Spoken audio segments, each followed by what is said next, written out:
demostrando que somos capaces, pero tenemos que completar esto. Ese es el tema. Bien, bueno, sí. Sobre ese particular, yo diría que precisamente no haber seguido una política de implementar los planes que siempre se han venido haciendo, ha sido lo que ha dado al traste precisamente con todas estas crisis cíclicas que venimos teniendo con el tema, particularmente en la parte de generación, ¿no? Donde se requiere, el país ha venido, como sabemos, creciendo en los últimos 20 años a un ritmo de alrededor de un 5% anual, y obviamente la energía es una manifestación. Este año ya es un 10. Sí. El crecimiento. Sí. Comparado. ¿Cómo va a ser? No, pero no, bueno, pero no económico. Este año no económico. Él se refiere en la energía. Demanda. Al crecimiento de la demanda. Es un 10 este año. Comparado con el año anterior, un 9.6 sí, específicamente. ¿Y por qué? Pero ha sido este año, como ustedes recordarán, ha habido una temporada de calor, digamos atípica, brutal, fuera de lo normal, y en el país, como usted bien ha dicho en múltiples ocasiones, la carga de climatización de aires acondicionados es muy importante, y precisamente ese es un sector que ha disparado, digamos, el consumo de energía eléctrica este año. Que en una vivienda, lo mismo que en un hotel y a veces hasta en un centro comercial, el consumo de los aires acondicionados son como un 60%.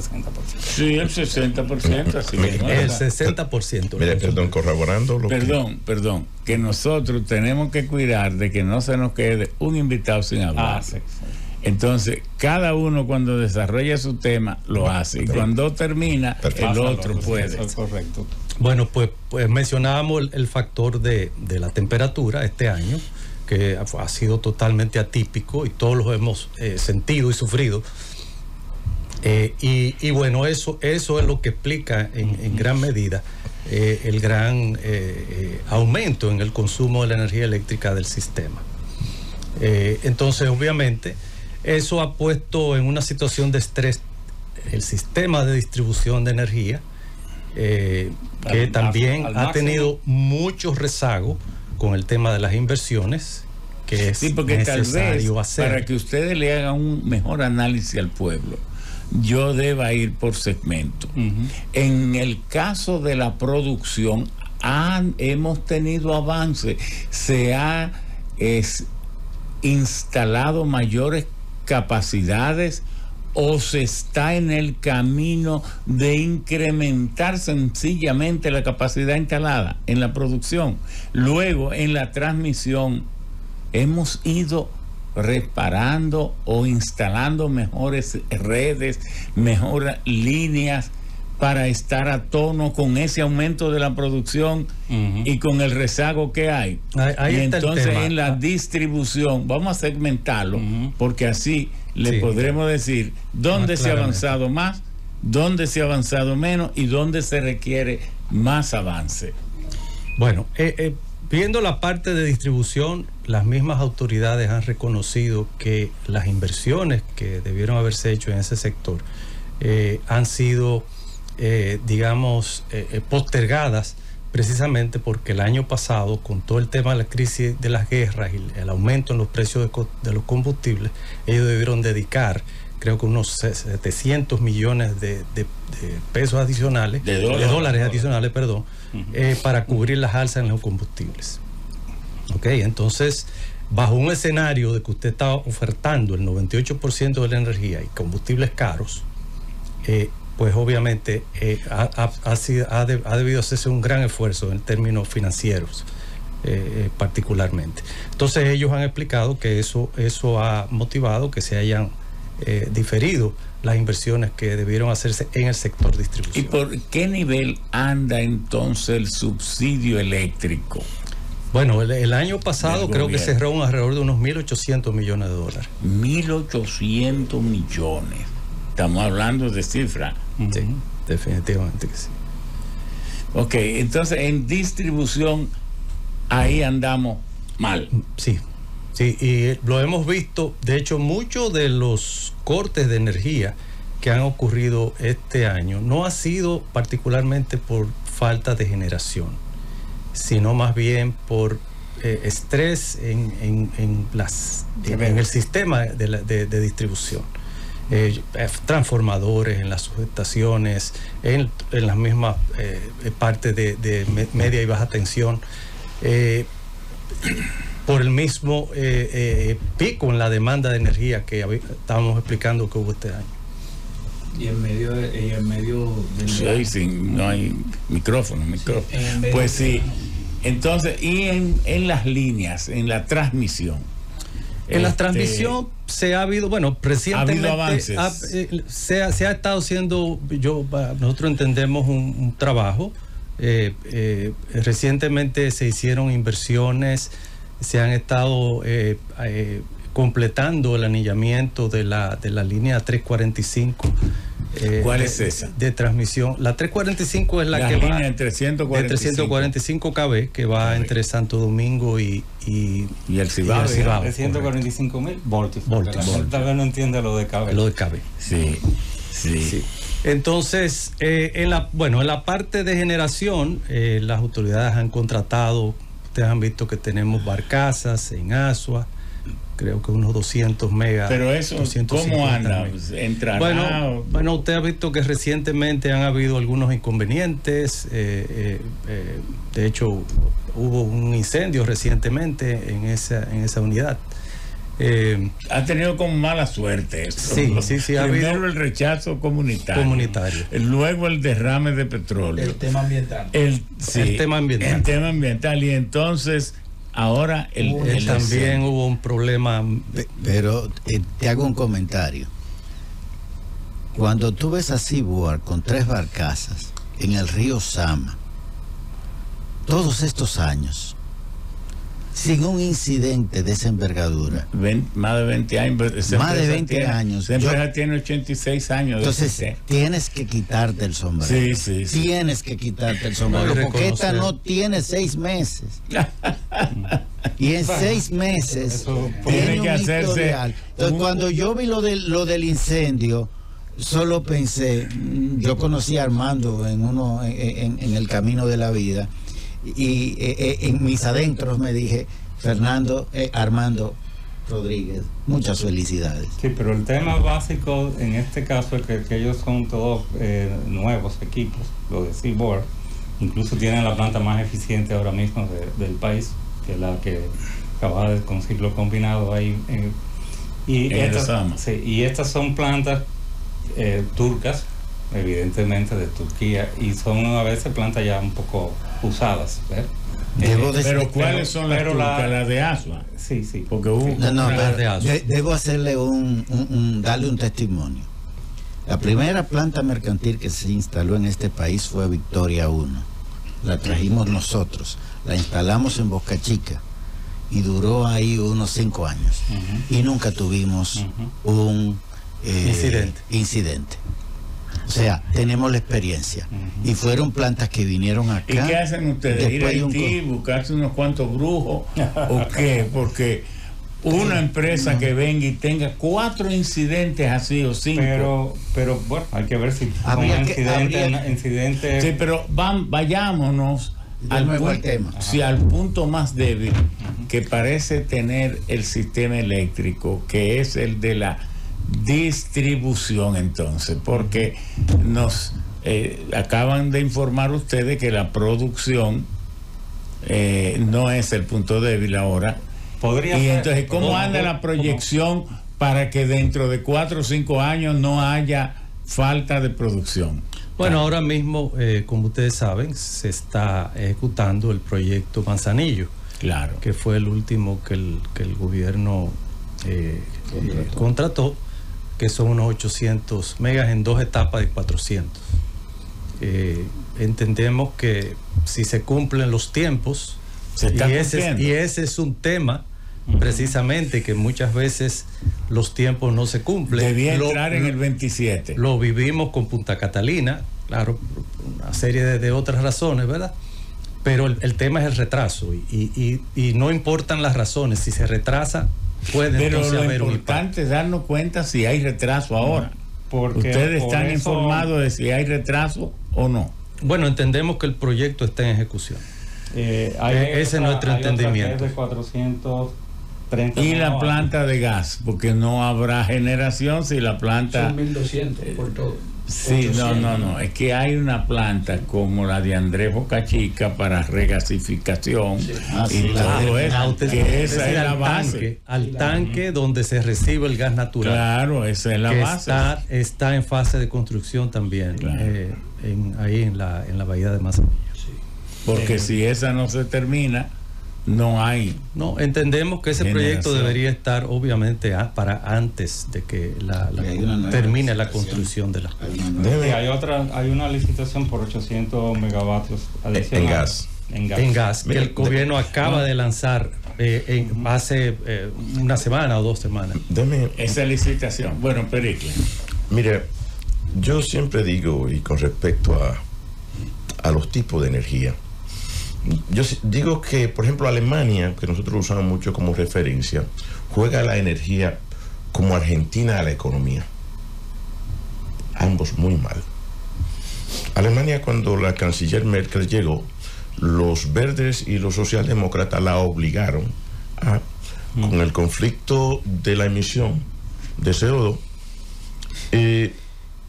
poner en proceso la eliminación de las plantas de carbón. Lignito usa Alemania, que es un carbón mucho más contaminante que Muy crudo, Sí. claro.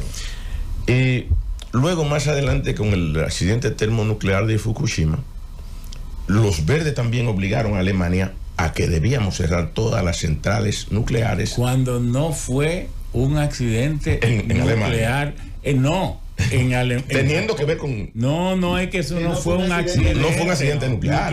Exacto. Eso fue un El tsunami. origen, no, exacto. Un tsunami, y por ser los reactores también construidos, no hubo un problema mayor.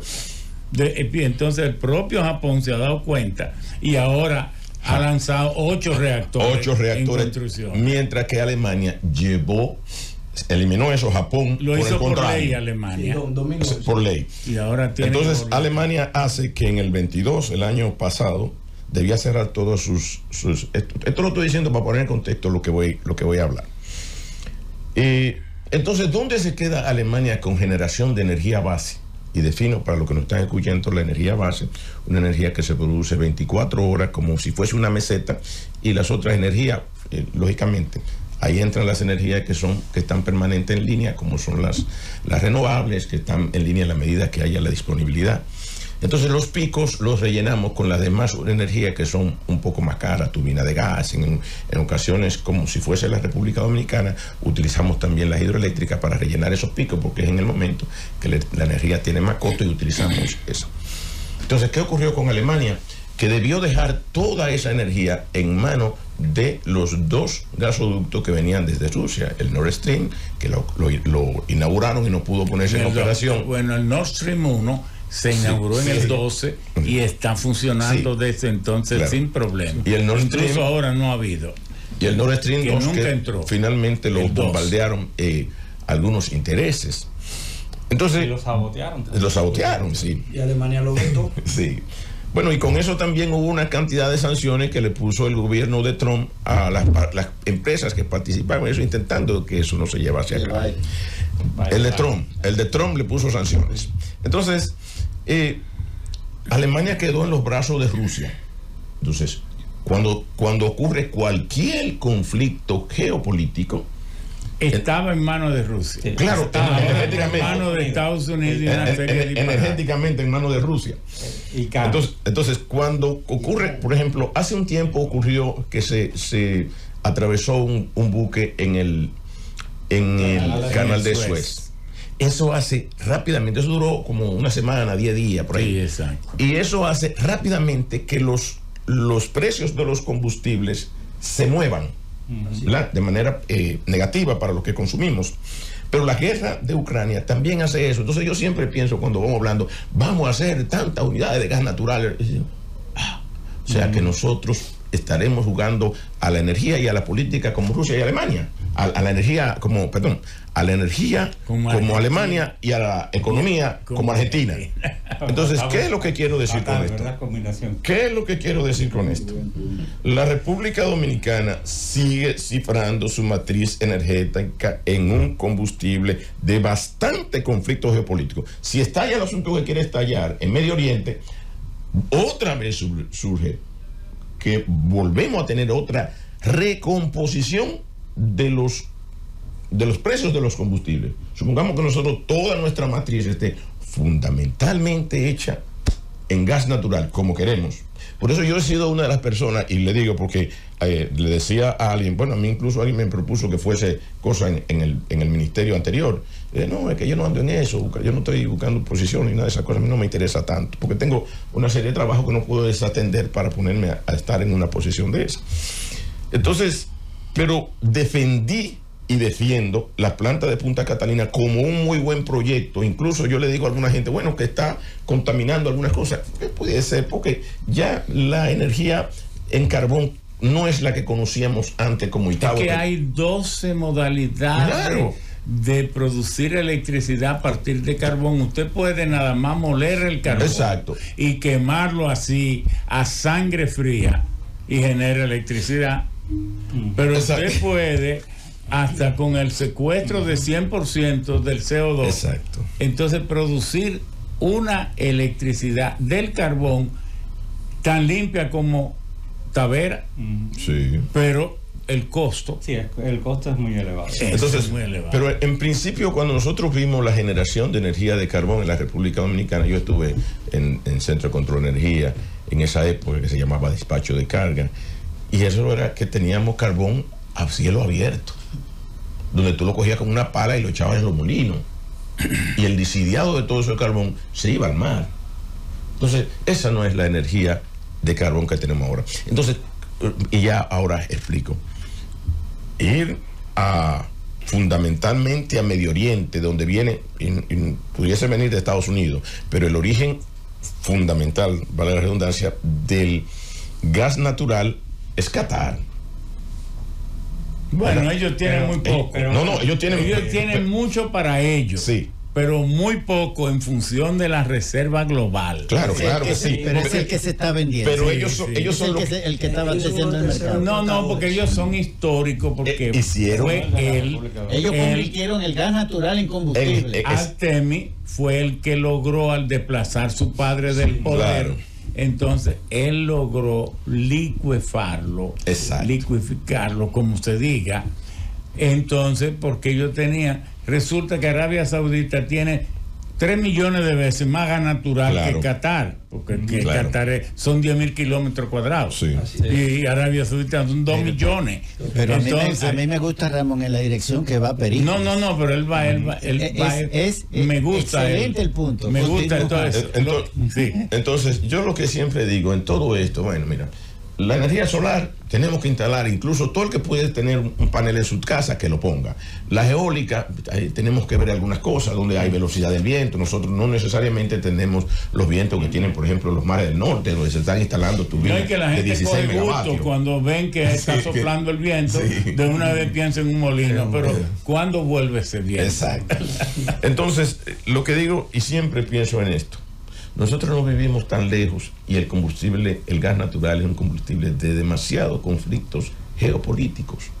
Nosotros podemos comprar carbón ahí en Colombia, cruzando el Caribe, y traemos carbón de Colombia y de Estados Unidos. Y de Estados Unidos. No lo tenemos tan lejos, porque normalmente Medio Oriente y Euroasia son zonas de muchos conflictos, que eventualmente un contrato que tenga de suplir gas natural a la República Dominicana, cuando haya un conflicto de envergadura importante, como puede ocurrir, esos contratos que tiene un país pobre como República Dominicana no va a poderse cumplir. Cuando alguien como Alemania, que lo puede pagar 10 veces la República Dominicana, te digo, yo lo quiero, ese combustible pequeño que tú vas a llevar a la República Dominicana, a un país como cualquiera de los nuestros. Entonces yo insisto, y tengo la vida insistiendo, tengo tanto como 25 o 30 años yendo a medios diciendo, República Dominicana tiene que instalar plantas de carbón. Pero nosotros tenemos que generar energía además para 10 millones de almas o 11 millones de almas que hay de aquel lado, porque solamente esas almas pueden quedarse un poquitito más y no hacernos una estampida si hay condiciones de quedarse. Si yo viviera de aquel lado, viniera para acá. Si me sacan, vuelvo. O como nosotros nos vamos a los exacto. Entonces, nosotros que somos lo que, por ejemplo, en esta isla, este grupo que está en esta parte, somos los que pensamos, porque Haití está en condiciones bien precarias aún, y nosotros debemos pensar por ellos. No, ellos piensan mucho. Tú metes 2 de ellos en una reunión para que lleguen a un acuerdo y salen con 20 opiniones. Exacto. Entonces nosotros, nunca se ponen de acuerdo. No podemos generar energía tan cara con gas natural primero para perder sobre el 50% que pierde de este y para perder lo que pierde de sur. Por ejemplo, esta gestión, este gobierno no ha sido eficiente, y por múltiples razones. Una de ellas puede ser porque los contratos para suplir los materiales de reparación se quedaron amarrados con el gobierno pasado, y deshacer esas licitaciones realmente es complicado. Incluso, si quieres, hay una cantidad de cosas que, si quieres también, a propósito de Argentina, Argentina con el asunto de YPF acaba de perder 16 mil millones de dólares. Sí. En un arbitraje internacional. Entonces también cuando tenemos que ver. Repsol. Exacto, cuando sacó a Repsol. Estados Unidos. Entonces, la República Dominicana también tiene que ver que cuando le quitas un contrato a alguien que fue licitado y ganado, póngale comillas, en buena lid. Sí, póngale comillas, porque la mayor parte de nuestros contratos son ganados con comillas en buena lid. Claro. La mayoría de Son nuestros contratos son ganados hay que hacer licitaciones recurrentes, exacto, normales, exacto, transparentes. Entonces, licitaciones, y hay que, por ejemplo, hay países, y en eso también mete a Alemania, que hace licitaciones que tiene tantas reglamentaciones que usted no tiene forma de salirse con la suya. Pero aquí normalmente cuando es una licitación importante, esa licitación tiene un nombre, incluso tiene puntos y comas que dicen, esa va dirigida a fulano de tal. Mira la coletilla que dice, eso es fulanito de tal que tiene Tiene eso. que haber hecho 1.000 millones de tal cosa en tal. Entonces, nosotros sabiendo eso, lógicamente debemos prepararnos para poner energía barata, sabiendo además que somos muy deficientes. Pero aquí se ha traído alguna vez gas de Qatar. No. Pero lo que, como esto es educativo, vamos a lo ver, que queremos es. Déjeme hablar de eso. Sí, lo que queremos es. El planteamiento es bueno, yo lo veo así. Pero lo que quiero decir es que ahora mismo el mayor suplidor de gas natural es Estados Unidos. Sí.